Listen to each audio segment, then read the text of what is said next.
Assalamualaikum. Baik, Waalaikumsalam warahmatullahi wabarakatuh.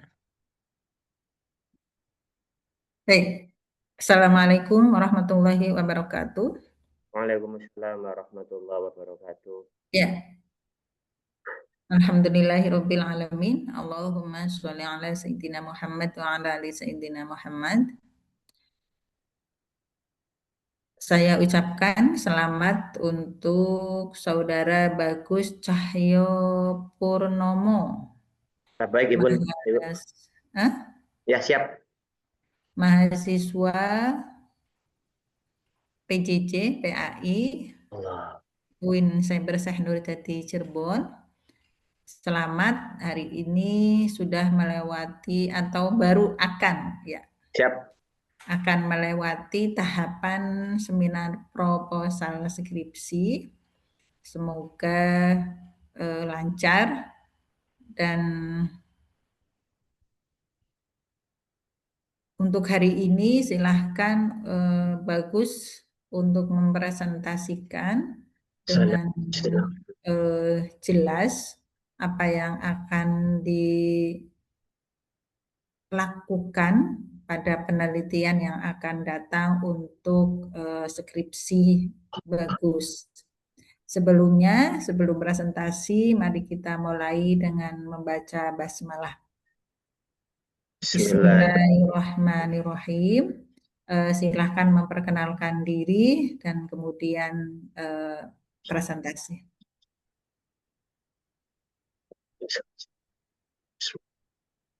Baik, Ibunda. Bismillahirrahmanirrahim. Assalamualaikum warahmatullahi wabarakatuh. Alhamdulillah. Wassalatu wassalamu ala sayyidina wa maulana Rasulillah wa maghfir lana wa liwalidina wal masyayikhina wa liwalidihim. Liman ajazza min lamuntaisnatin malasiril muslimin ajma'in. Yang kami muliakan Ibu Haja Anisatun Muti'ah rahimahumullah dan beserta keluarga besar di sana, semoga sehat selalu dan barokah panjang umur dalam ketaatan. Kemudian mohon izin kami berkenalan, nama Bagus Cahyo Purnomo, NIM 22811311800, mahasiswa A36 PJJ PAI UIN Cyber Syekh Nurjati Cirebon. Dalam hal ini kami akan menseminarkan proposal skripsi kuantitatif, Ibu, yang berjudul Pengaruh Pembiasaan Sholat Berjamaah di Masjid terhadap Kedisiplinan Santri Ikhwan Ma'had Al-Abqari Kota Serang. Dan ini juga sebelumnya mohon izin kami memilih panjenengan di antara para yang mulia, Ibu dosen dan Bapak dosen yang lain, karena insya Allah kami berdasarkan nama panjenengan, kemudian apa itu title dan sebagainya, itu insya Allah kami husnudzon panjenengan insya Allah bisa membimbing kami, Ibu, begitu. Selanjutnya ini untuk latar belakangnya, Ibu, bahwasanya sholat berjamaah merupakan ibadah yang mengandung nilai ritual, sosial, dan pedagogis. Ritual di mana kita ada hubungan ke atas dengan Gusti Allah langsung. Kemudian sosial, bahwasanya sholat berjamaah itu juga mengajarkan kita untuk tidak antisosial, karena dengan adanya sholat berjamaah kita bisa tahu tetangga kiri kanan, kita bisa ucap salam dan seterusnya. Kemudian juga ada aspek pedagogis di mana di situ ada mengajarkan terkait dengan ketaatan kepada pemimpin selama masih menerapkan hukum yang sesuai dengan yang dijalankan oleh Kanjeng Nabi Muhammad dan seterusnya, ada kedisiplinan dan seterusnya. Kemudian di pesantren sholat berjamaah berfungsi sebagai media pembentukan karakter disiplin. Lalu kami ada di Ma'had Al-Abqari, Ibu. Mohon izin dan mohon doa restunya. Ini pondok milik Pak Yai kami, bukan dari keluarga, ya, Bu. Yang kemudian kami itu ngalah berkah di sini sebagai salah satu guru dan pengasuh santri. Ma'had Al-Abqari menetapkan sholat berjamaah sebagai kegiatan wajib harian. Namun masih ditemukan santri yang datang terlambat, sampai sekarang juga, sampai subuh tadi juga sama. Kemudian tidak mengikuti jamaah tanpa alasan yang jelas. Atau mungkin ada alasannya tapi diada-adakan. Lalu ada pelanggaran tata tertib ibadah. semisal tidak pakai peci atau yang lainnya, atau mungkin dia masbuk itu sendiri atau zikirnya kurang. Lalu terjadi kesenjangan antara tujuan normatif dasolen dan realitas empiris dasim. Situ yang akan kami tekankan untuk diteliti, Bu.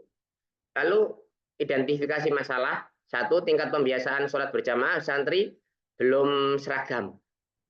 Di antara yang kecil sampai menengah itu taat sama aturan. Ternyata yang besar itu karena merasa mungkin mau lulus atau sudah merasa senior, tiba-tiba ada beberapa yang kendor begitu, Ibu.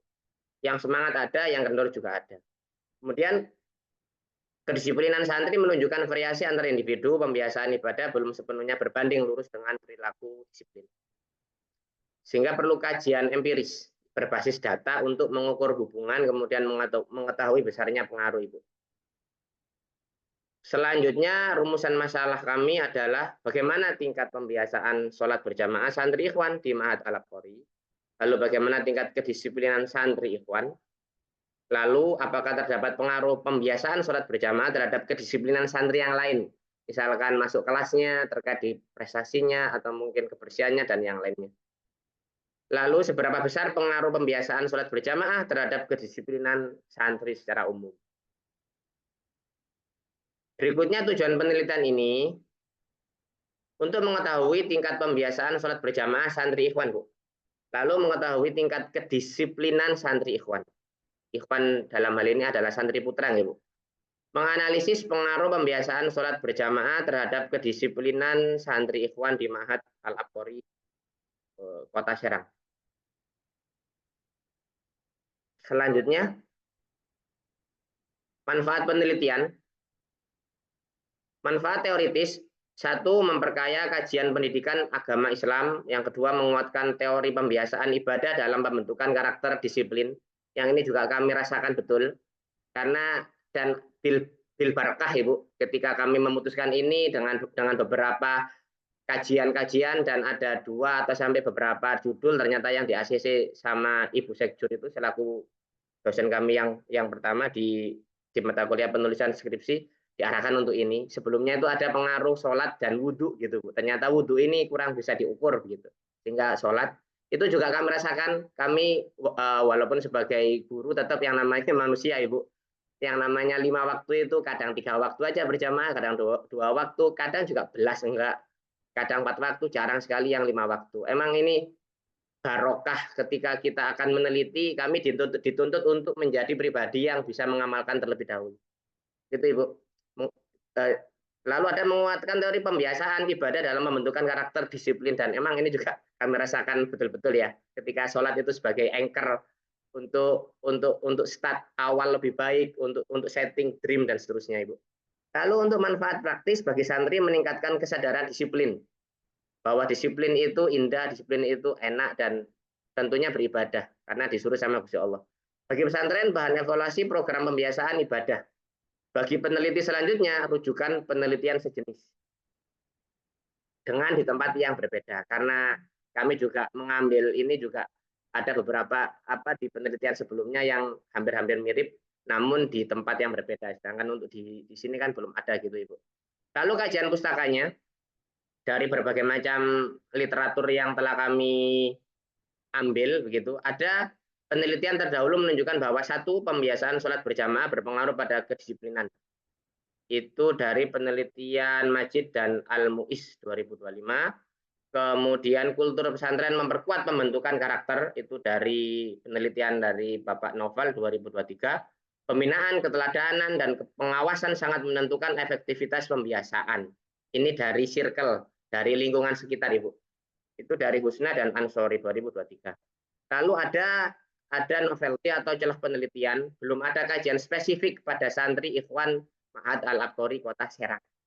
Sehingga kami mengambil itu, dan kenapa kok kami mengambil yang ada di sini? Karena kami tinggal di sini, hidup di sini, malah berkat di sini, makan minum juga di sini, ngajar di sini.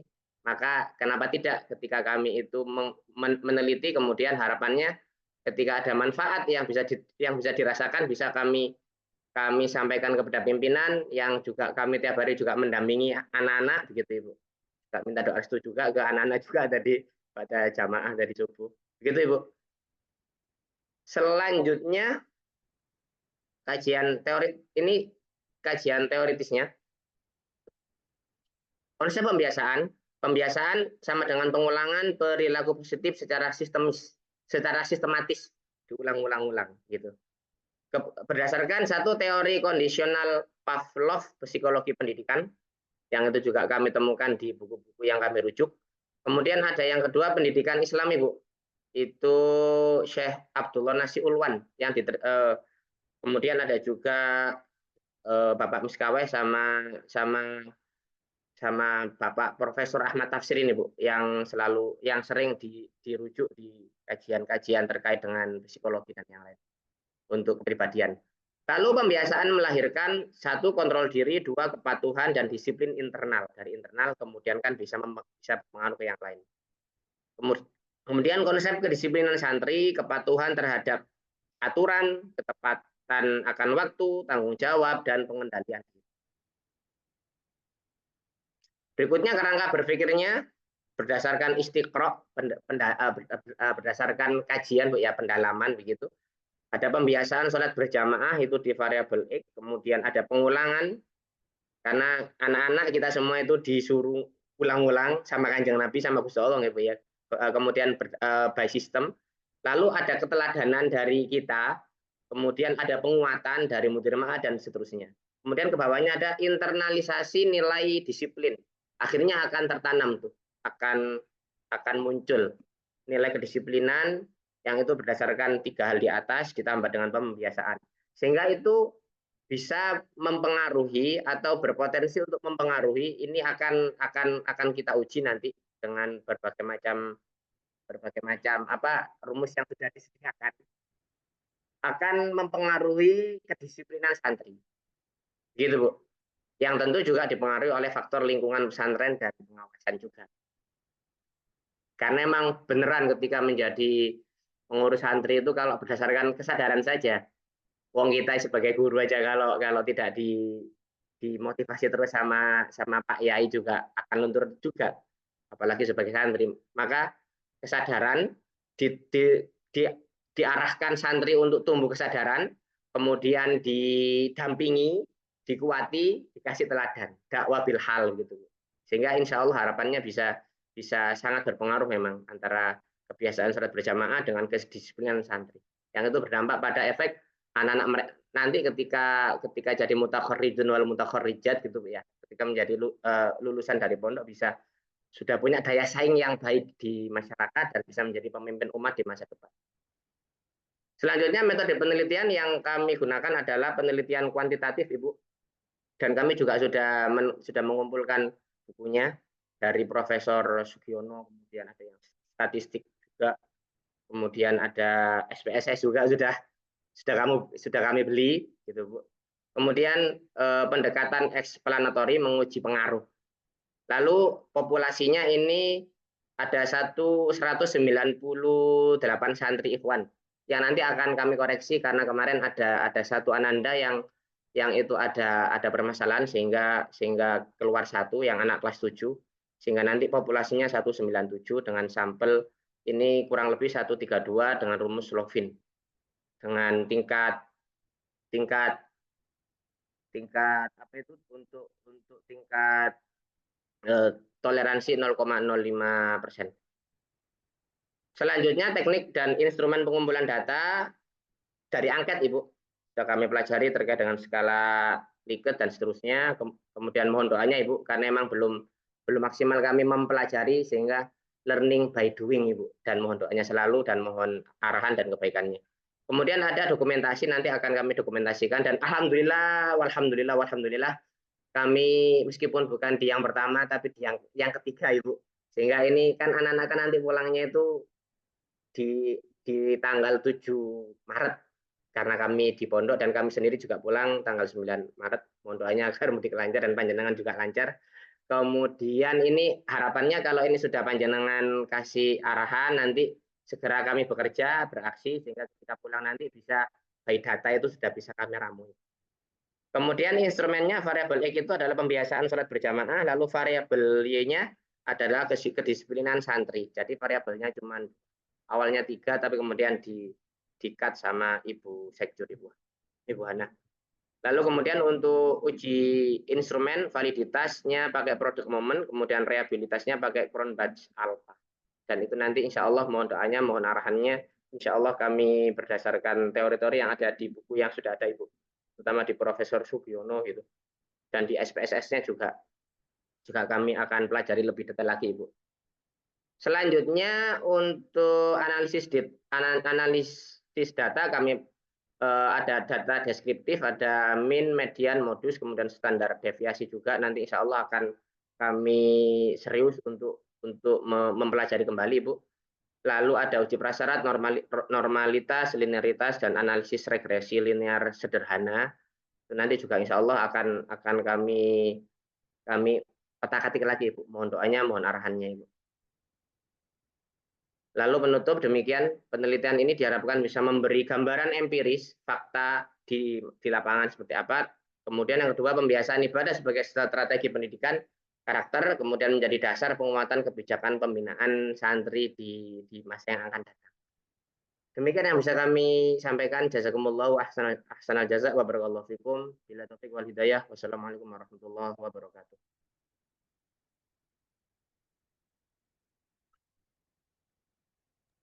Baik.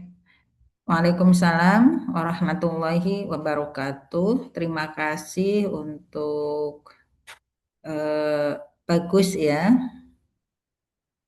Oke, ini kuantitatif ya? Ya, Ibu. Ya. Secara umum proposal ini sudah bagus. Hanya perlu diperjelas definisi operasional dari masing-masing variabel. Siap. Variabel X bagaimana, variabel Y bagaimana. Jadi perlu diperjelas untuk definisi operasionalnya. Kemudian,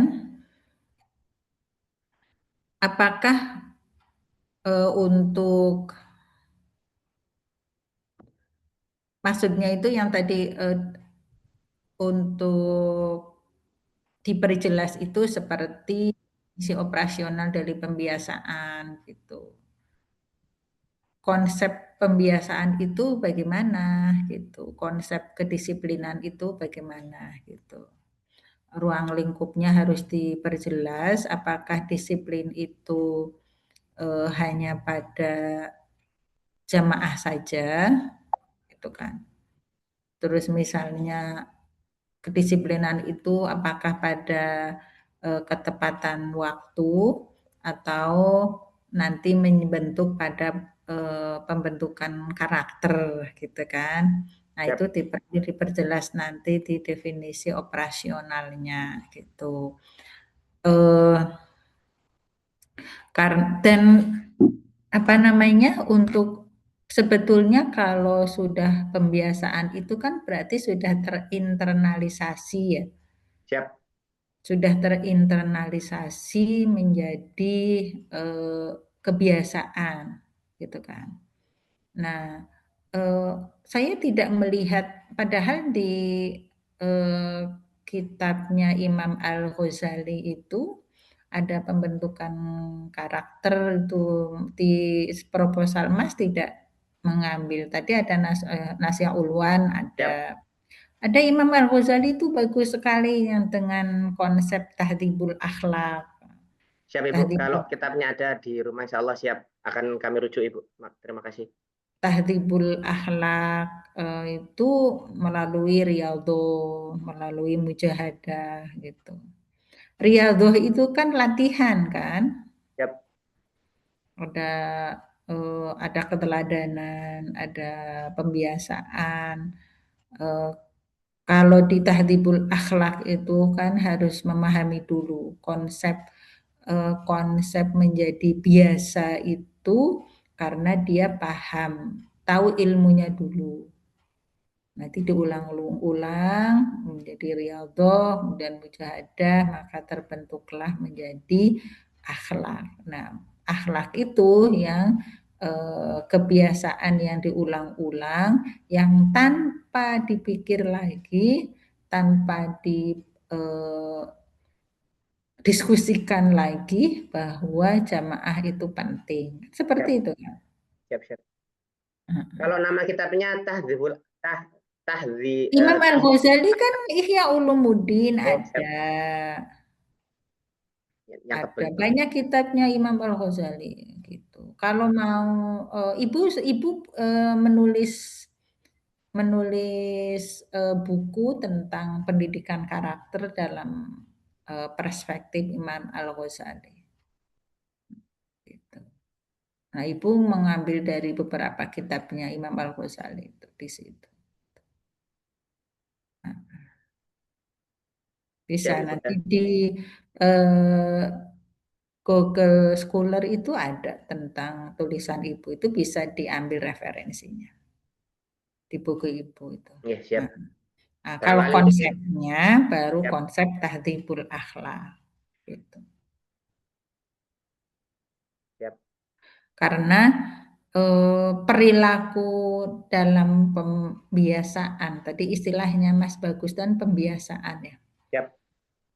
Itu bukan hanya pada lahiriahnya saja kan gitu. Iya. Jangan-jangan kalau lahiriahnya saja itu karena reward, karena punishment gitu kan. Iya. Promosi Tapi jabatan. harus dilatih pada riadonya harus dilatih bahwa dengan jamaah dia akan merasa tenang. Kan jiwanya gitu kan, jiwanya Siap, harus bukan hanya jasmaninya tapi lahiriahnya juga harus dilatih gitu. Nah, saya kira itu gitu, sehingga menjadi karakter akhlak atau religius gitu yang sudah menjadi habit. Kalau sudah habit, maksudnya terinternalisasi itu kan tidak perlu ada reward, tidak perlu ada punishment. Nah, nanti harus jelas gitu ketika pengukuran. Ini kan berarti kuantitatif ya. Kalau siap, Ibu. kuantitatif berarti nanti pakai angket, Mas. Oke.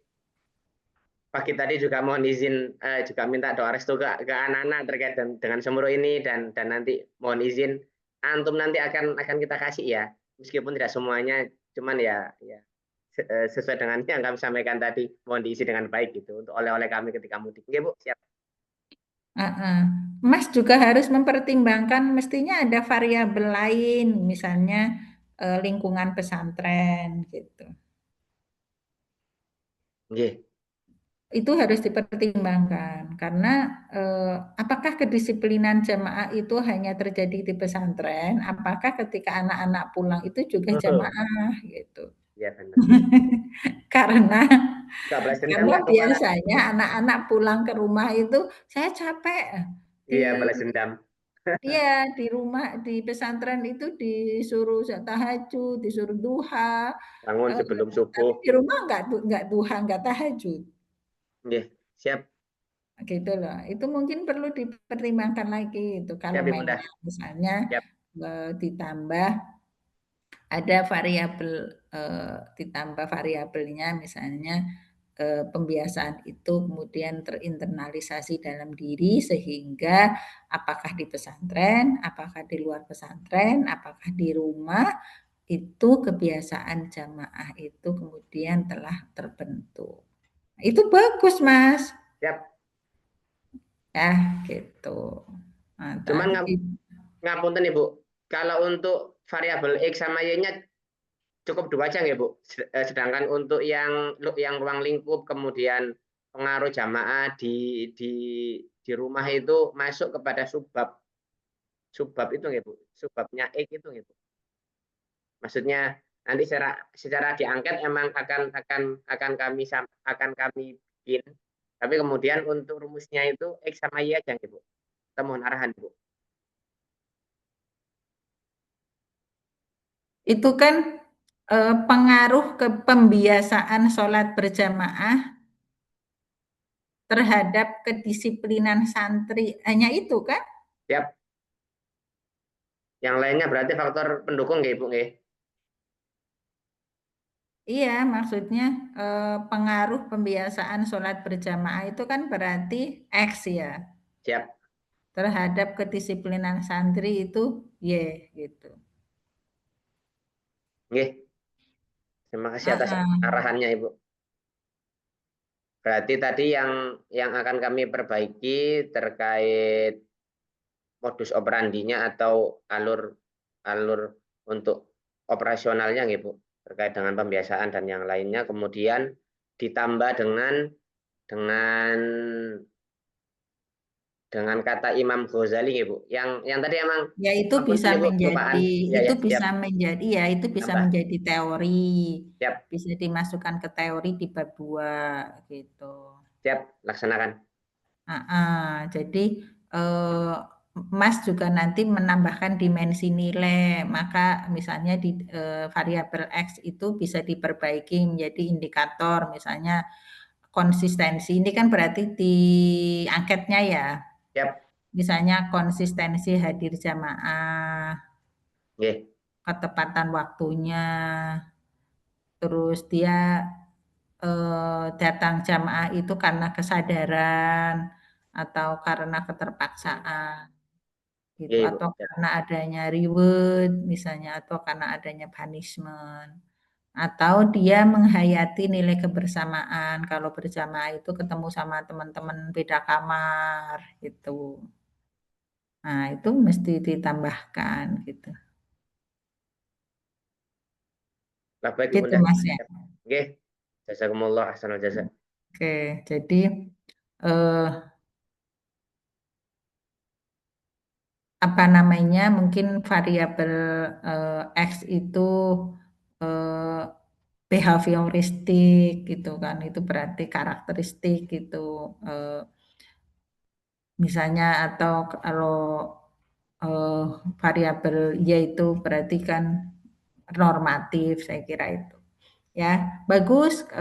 Tapi kira-kira apa Mas ini nanti sumbangsinya terhadap eh, Pondok. pondok? Nanti kalau jadi ya Bu, kita akan kalau kalau sekarang itu Bu nggih, yang sudah berjalan nggih Bu nggih. Karena ini penelitian kan berdasarkan fakta di lapangan yang emang sudah tiap hari. Dan sudah ada absensinya sebenarnya Bu. Kami sendiri itu ngabsen kelas 12. Kemudian yang kelas-kelas bawah itu diabsen sama pengurus karena kan kelas 12 kan yang di atasnya pengurus. Sehingga ya yang absen adalah gurunya begitu. Untuk sumbangsi itu nanti akan dirumuskan kembali Bu, tepatnya bukan dirumuskan kembali atau ditambal sulam yang sekiranya apa nih, kalau misalkan pengaruhnya itu yang jelas insya Allah positif ya Bu, tinggal nanti ini kan akan kita buktikan agar lebih kuat, maka nanti dari level pimpinan nanti akan lebih mementingkan kembali. Sebenarnya sekarang pun sudah dipentingkan ya Bu, sudah dipentingkan, dan core utama kita itu di sholat berjamaah, terutama di tahajudnya juga itu doanya. Oke, Nanti kalau baik, sudah selesai nanti tambah kita kuatkan kembali Ibu. baik. Jadi masukan dari Ibu yang pertama adalah diperjelas definisi operasionalnya, gitu kan? Nggih, Definisi operasional atau konsep pembiasaan, konsep kedisiplinan itu harus diperjelas gitu. Harus ada argumentasi teoritis yang kuat, eh, yang kemudian dijadikan penyebab, misalnya penyebab tidak disiplin. Nah, itu harus jelas gitu. Nah, itu yang pertama. Kemudian yang kedua, harus dalam metodologis, nanti kan berarti menggunakan analisis regresi ya. siap. Nah, itu juga Mas harus bisa menyebutkan eh, ada faktor lingkungan, misalnya, ada variabel kontrol. Nah, di Ya, regresi itu harus ada variabel kontrol dan variabel misalnya kausalitas. Kausalitas itu ada sebab akibat kan? siap Itu Ibu. karena ada aturan maka anak-anak santri menjadi tertib.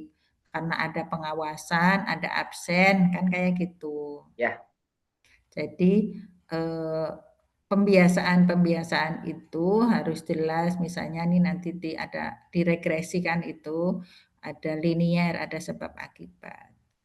Nah, Mas juga nanti harus membuat bahwa penelitian ini merupakan penelitian ada riset gap.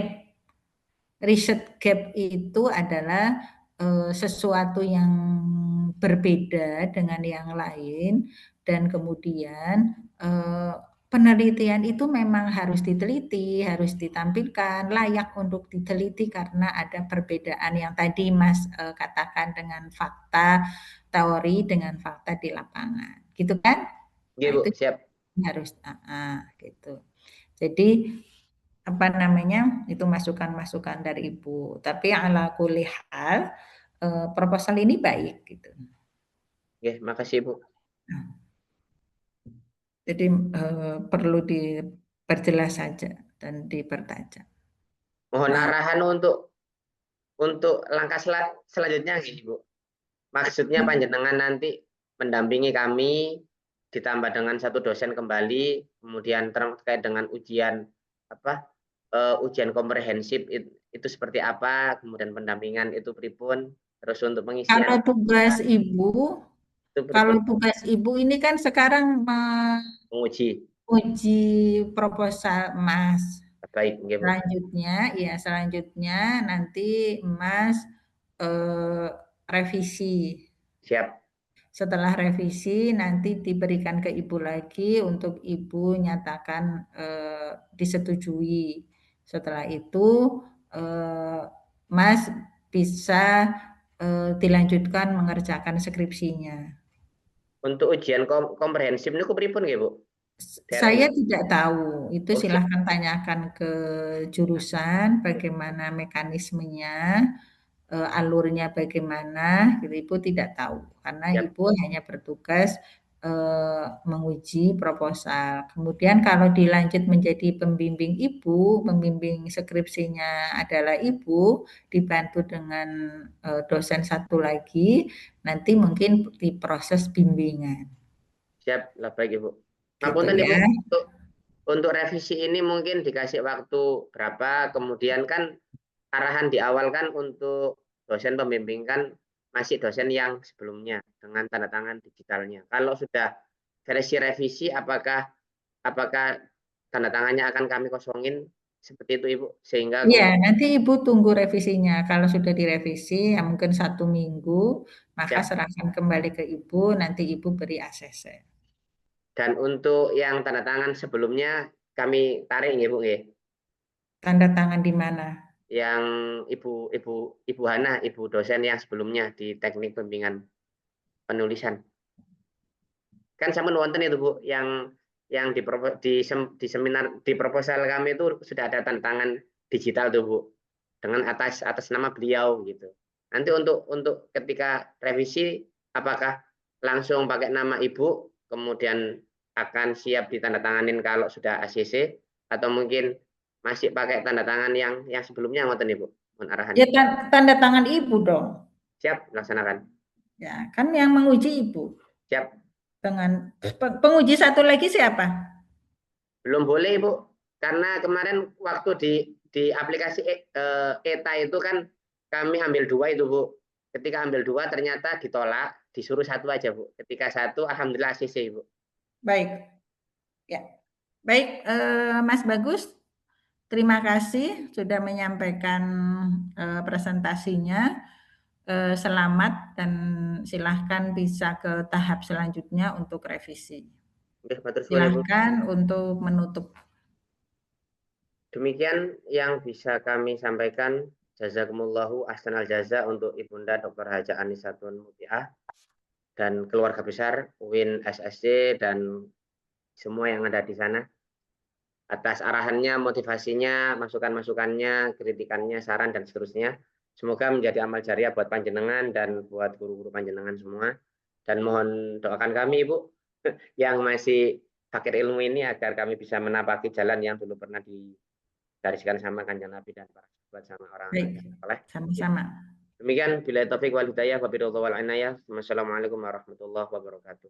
Waalaikumsalam warahmatullahi wabarakatuh.